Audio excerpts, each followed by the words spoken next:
Good evening, all. It's a weird time to be in the kind of health and wellness sector or industry because for a while we saw glimpses of very, very positive to overall human health coming out in as far as we looked at vitamin D and we saw the hugely strong correlation between vitamin D levels and COVID, COVID, severity of COVID symptoms. A brilliant correlation between, the higher the vitamin D levels, the lower the COVID symptoms, and the better the recovery of COVID. And for a while we saw that, and it was all big rage. And so for those of you that have followed me for a while, you understand how important I view sunlight and getting enough vitamin D and getting enough vitamin D through the summer, because in the winter you're not going to synthesize any, and unless you drastically change your diet through the winter, then you're going to be deficient by the time summer comes around. Especially here in Norway, where you get minimum 6 months where there is no ability for you to synthesize vitamin D from the sun, because it doesn't reach high enough in the sky.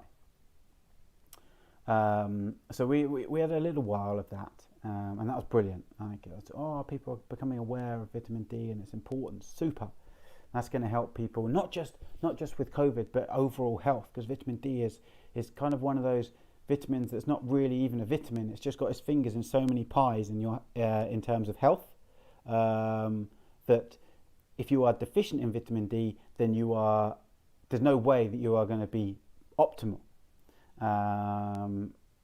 Yet people are scared of the sun because they've heard about skin cancer.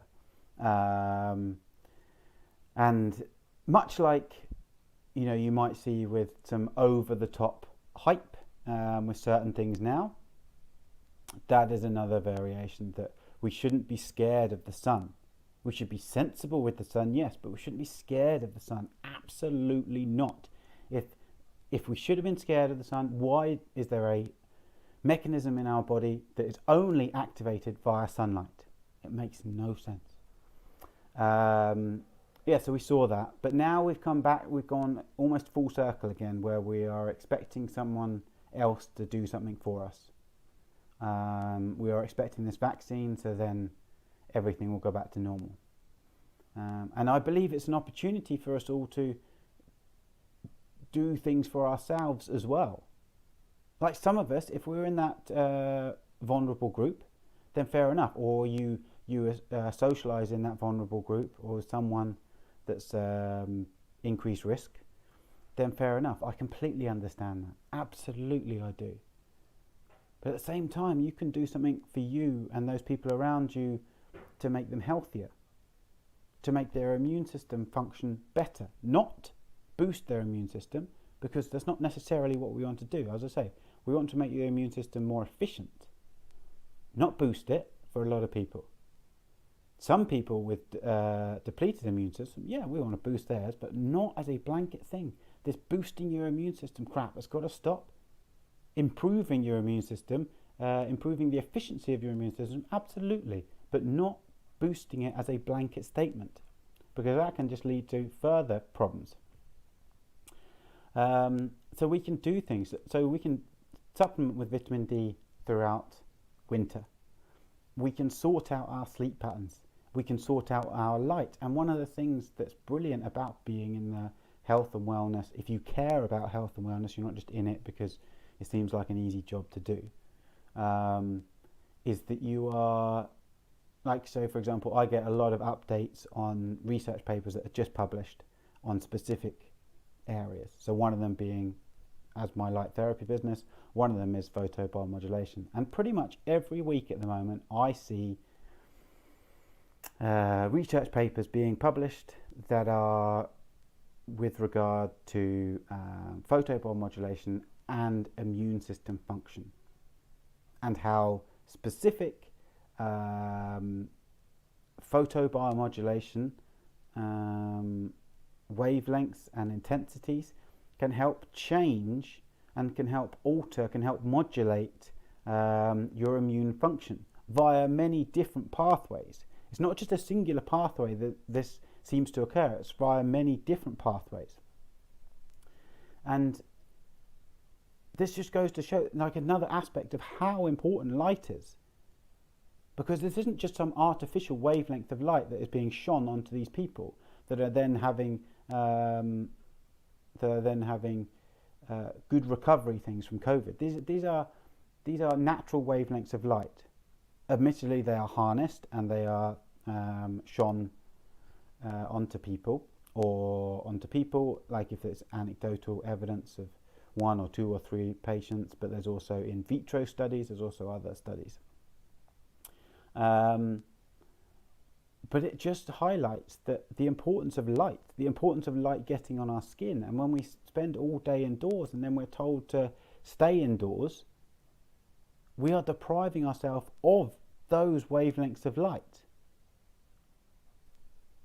And if we can see through these studies that there is a positive effect of light hitting our skin, then surely we must look at that and go, hold on, if all these studies are showing that light hitting our skin is having some positive effect, and then I'm going to sit inside all day, is there a relationship there? Now, I'm not saying this is causative at all. I'm absolutely not saying that 1 equals 1, or, here it doesn't. It doesn't. There isn't any proof of that. But we have to be open to the fact that it could play a role. And I've said this many times before, that you just need to think about last winter. So even before, let's take any specific virus out. All right, and let's just think last winter compared to last summer. How did you feel energy-wise? Probably slightly worse. Did you get more ill over the winter? Probably. Did you find it harder to wake up in the morning? Probably. So we had less energy, probably had less motivation, probably got ill more, probably found it harder to wake up in the morning. And there must be, if you are thinking objectively about this, there must be an element of light in that equation as to why everything goes down, why everything goes downhill in the winter. We have to be able to think about this objectively and say, that could be one reason. Because if you eat the same things, because one of the positives or negatives, depending on how you look at it, is we eat the same way pretty much throughout the year now. No longer are there times where we eat differently from summer to winter because of what was available. Now we're able to import so many fruits and vegetables that we eat the same throughout the year. So if we eat the same throughout the year and we go to the gym roughly the same amount of time, same amount throughout the year. So again, let's bypass this year. Let's go back to last year. So we still worked out roughly the same. We ate roughly the same. So why did we get ill more? Why did we have why did we have less motivation? Why did we have less energy? Why did we not accomplish as much in the winter?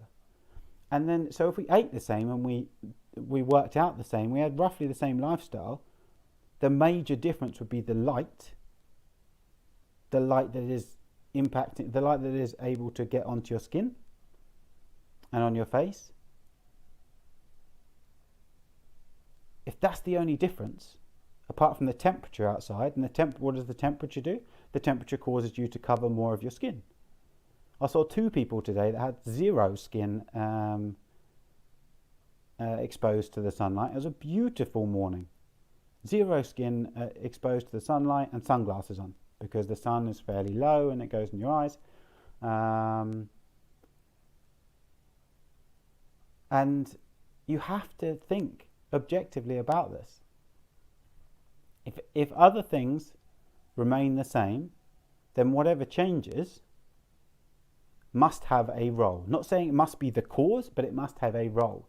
And if we start to admit that, then we can start to change things and change the way we act in the winter, change the way we act in the summer. Because as I say, we go back and we look at seemingly every week. To me, it seems that there is a research paper published on light and its effect on the immune system, its positive effect on the immune system, or lack of light and its negative effect on the immune system, positive light and its positive effect on the immune system. And I've said it before with regards to the red light panels that I have, and cold sores. I used to get a few cold sores a year.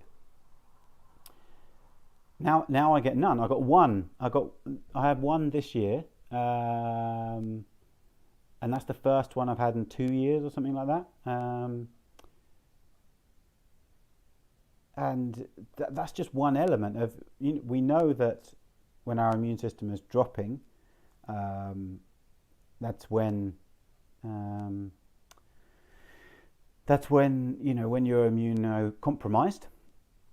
That's when you'll get an outbreak of cold sores, etc. And as I say, I had one at a particularly stressful part of summer, I think it was. I forget when it was actually now.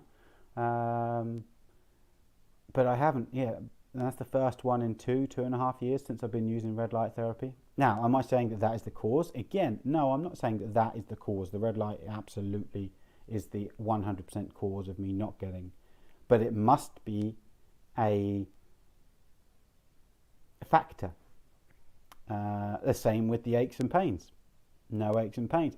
Same with my very, very arthritic ankle. So we have to be open to the fact that light is absolutely crucial. And I say, maybe it's a bit hyperbolic there, saying absolutely crucial. But it plays a part in our health.